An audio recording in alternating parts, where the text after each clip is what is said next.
Hi everyone, my name is Karis and welcome back to my corner of the internet where I talk about books and other things that I enjoy. In today's video, I'm going to be doing my March TBR. I feel like everyone's going to be saying this, but I can't believe that it's March again already.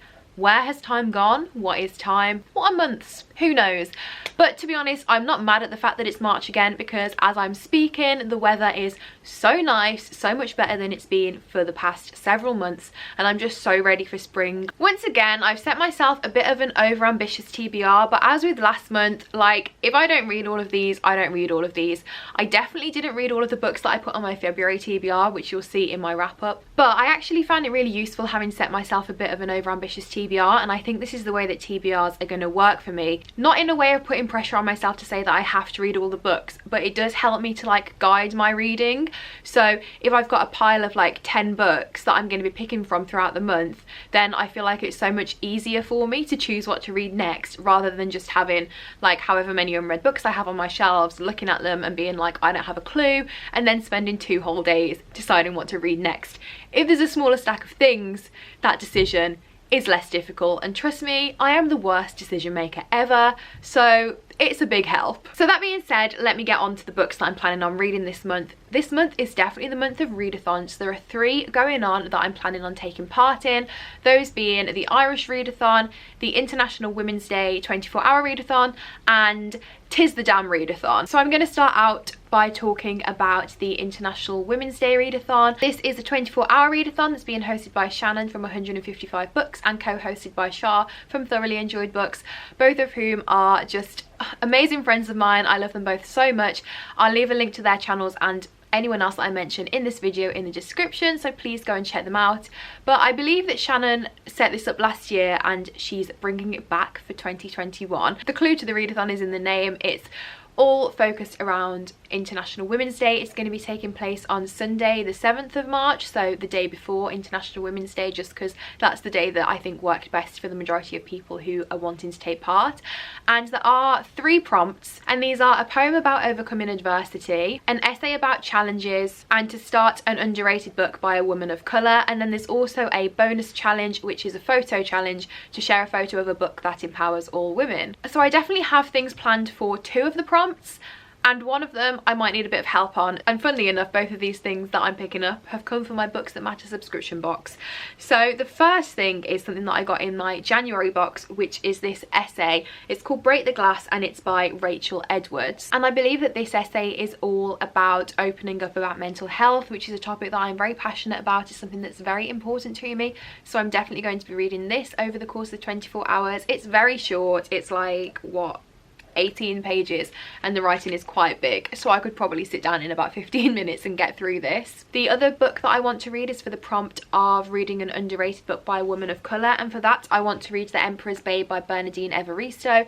This came in my February Books That Matter box. I'm not sure if this is underrated. I mean, it does say it's one of the Times' 100 best books of the decade, but just looking at it from a point of view of things that I hear people talking about, I hear so many people talking about Girl, Woman, Other, because obviously that's her most recent work and it won the Booker, but I've never really had too many people talking about any of Bernardine Evaristo's other works, so that's why I want to go into this one. I haven't actually read Girl, Woman, Other yet either, so I do want to get around to that at some point, but seeing as this is the one that I have, this is the one that I will be picking up first. And I love this cover. It's just so pretty. When I opened this box, I was just like, chef's kiss.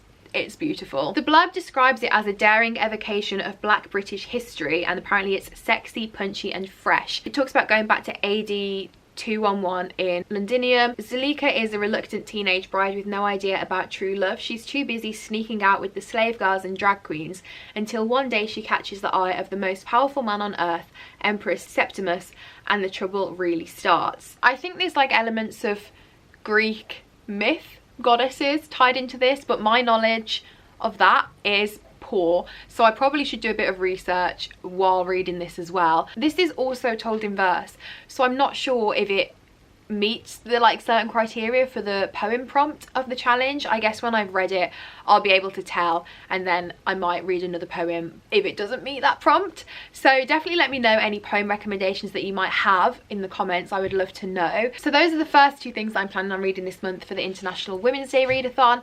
I think I'm going to do a vlog for this because it's 24 hours, and I think because this one is told in verse I'll be able to get through it really quickly. The next readathon that I'm going to be taking part in is the Irish readathon, which is hosted by Leanne, Aoife and Elaine. Again, I will leave links to all of their channels in the description, and again they're all fantastic creators. So this is an annual readathon which runs for the whole month of March, with the focus primarily of reading Irish literature. There are several prompts for this if you want to like guide your reading more specifically, but reading just one Irish book counts as like having taken part. So I only have one on my TBR. I'm really annoyed because there are definitely others that I know that I want to read, but I have them in my flat. Like this, the author that I'm going to talk about, I have several of her other books that I haven't read, and my intention was to like get through all of them this month, but they're all in my flat, not here, so I'm gonna have to prioritize them when I get back there. I am tempted to try and get my hands on a copy of the group book, which is the Henna Wars, because I have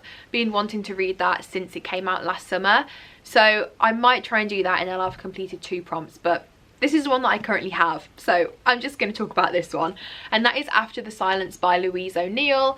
I've read Asking for It by Louise O'Neill and I loved it, and I know she's one of Leanne's favourite authors. As I was saying, I really need to get around to reading her other books. I have them. Have I read them? No. But this is her latest one, and this one definitely sounds right up my street. It follows a documentary team as they return to an island where a murder took place, I think 10 years prior. Is that right? Yes, 10 years ago there was a death on this island, and basically the murderer has just walked free, got away with it, being protected by everyone's silence. But then this documentary crew returns there to try and uncover the truth. I love true crime. I watch so much true crime content, and this is giving me major true crime vibes with the whole documentary element, so I'm very excited to get around to it. And that takes us on to the prompts for Tis the Damn Readathon, which is a Taylor Swift themed readathon hosted by a bunch of people. Literally, Taylor Swift and books are my 2 main personality types, as this shelf here would indicate. Actually, my most recent embroidery project was this little Evermore hoop, which is now not going to go back. So it's probably no surprise to anyone that when I saw that this readathon was happening, I knew that I had to take part. So there are several prompts for this. There's like a bingo board that's shaped like the house from Lover, and you can basically do what you want. You can like pick all of the prompts from one album, you can make a row in any order, direction that you want.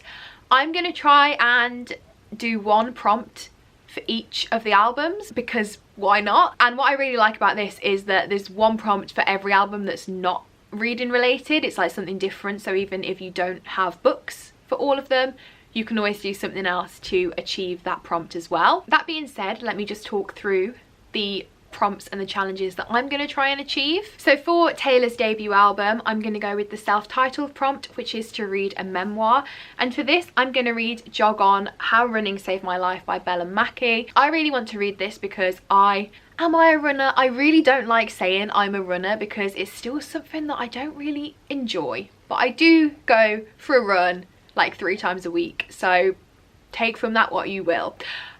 It's something that I had done sort of on and off for a few years, but it's something that I've done consistently since like last March. I'm doing a half marathon. I was meant to be doing it in March, but obviously it got postponed because of the situation.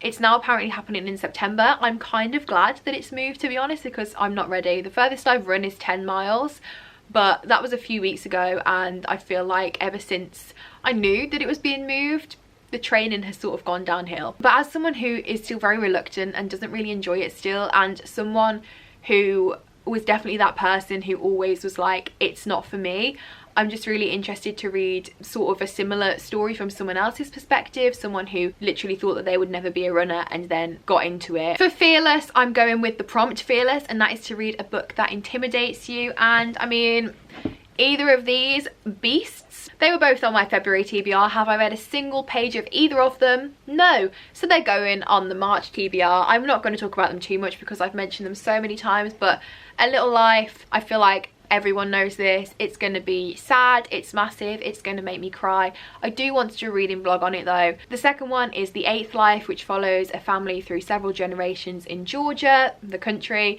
and I'm reading this for my literary travelling series, which I've talked about so many times. It's going to be for a Georgian video, and I need to read some more of it, but I do have a plan for it, which I'll talk about in one of the next prompts. Actually, it's the very next prompt, so for Speak Now, which is to listen to an audiobook. And I've seen on Audible that the audiobook for this is coming out in March. I have 1 credit left. That is what it is going to go on. That is a credit well spent, because I can't even imagine how many hours this is going to be. And I feel like while I do want to read some of it physically, it's massive, the font is tiny, and I will get through it a lot quicker if I listen to some of it on audio. It will be happening in March, at least some of it, and if I haven't read any of it by the time I do my March wrap up, like, just unsubscribe from me, honestly, because I should be cancelled. So the next prompt that I want to do is for Red, and again, I'm going with the like title song, which I've done for every single one so far, which wasn't intentional. Actually, quite a lot of these could class for this, but the one that I've put for this prompt is Hamnet by Maggie O'Farrell. I have the Waterstones exclusive edition because it was half price on Waterstones website, which is all red with this lovely gold foiling. I'm really excited to read this. I've heard really good things about it, and I think I might be doing like a low-key buddy read with Rhiannon from Welsh Reader because it's on her TBR for this month as well, so that should be really fun, especially if we're like both reading it on one of our live shows that we do together. All that I know about this is that it's inspired by William Shakespeare's son, who was called Hamnet, and it's sort of like a fictionalized version of his life. I'm also looking forward to the fact that it's set in Stratford-upon-Avon because I'm from quite near to there, go there quite a lot, did a lot of classic school trips to Shakespeare's birthplace, all that sort of thing, so I'm very excited to read about it. For 1989, I'm going to be doing the 1989 prompt. The prompt for this one is to read a book with a number in the title, and I'm going to be doubling, tripling up at this point and counting The Eighth Life. For Reputation, I'm going to go with the prompt for Look What You Made Me Do, which is to read a book that's being recommended, and I'm going to count After the Silence for this one because, as I said before, Leanne really loves this one, so I've heard her talk about it. I'm definitely going to count it as a recommendation. For Lover, I'm back to going for the title song.